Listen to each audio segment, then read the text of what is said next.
మండలం చందారంలో పోలీసులు cordon search నిర్వహించారు. సరైన పత్రాలు లేని 26 బైకులు సీజ్ చేశారు. శాంతి భద్రతలకు విఘాతం కలిగిస్తే కఠిన చర్యలు తప్పవని పోలీసులు హెచ్చరించారు. అనుమానాస్పద వ్యక్తులు, వస్తువులపై వెంటనే సమాచారం ఇవ్వాలని గ్రామస్తులకు పోలీసులు సూచించారు.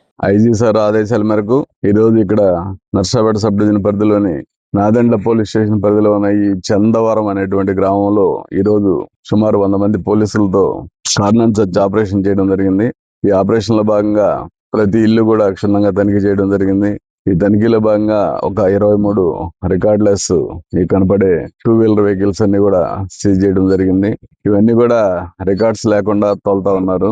ఇవన్నీ కూడా దయచేసి ఎవరైనా ఇప్పుడు ఈ వెహికల్స్ కి సంబంధించినటువంటి వాళ్ళు ఎదురుగా ఉన్నారు, మీరంతా కూడా సాయంత్రం లోపు రికార్డ్స్ తీసుకొచ్చి మీ ఎస్ఐ గారికి కలిసి రికార్డ్స్ బాగుంటే పంపిస్తారు, రికార్డ్స్ బాగాలేకపోతే ఈ నైట్ కి కేసు కట్టి రేపు కోర్టులో పెట్టడం జరుగుతుంది అని దొంగ బండ్ల కింద పరిగణించి.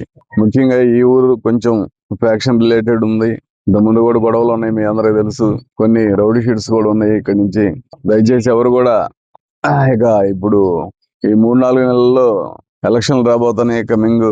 ముఖ్యంగా వచ్చే ఎంపీటీసీ, జెడ్పీటీసీ కానీ సర్పంచ్ ఎలక్షన్ లో కానీ ఎలాంటి గొడవలు లేకుండా ప్రశాంత వాతావరణంలో మీరు ఎలక్షన్ చేసుకోండి. ఎందుకంటే ఎలక్షన్ కేసెస్ లో ఒక్కసారి ఇన్వాల్వ్ అయితే చాలా బ్రతుకు చాలా భారంగా తయారైద్ది. ప్రతి ఎలక్షన్లలో మిమ్మల్ని పిలిచి పోలీస్ స్టేషన్ లో కూర్చోబెడతారు.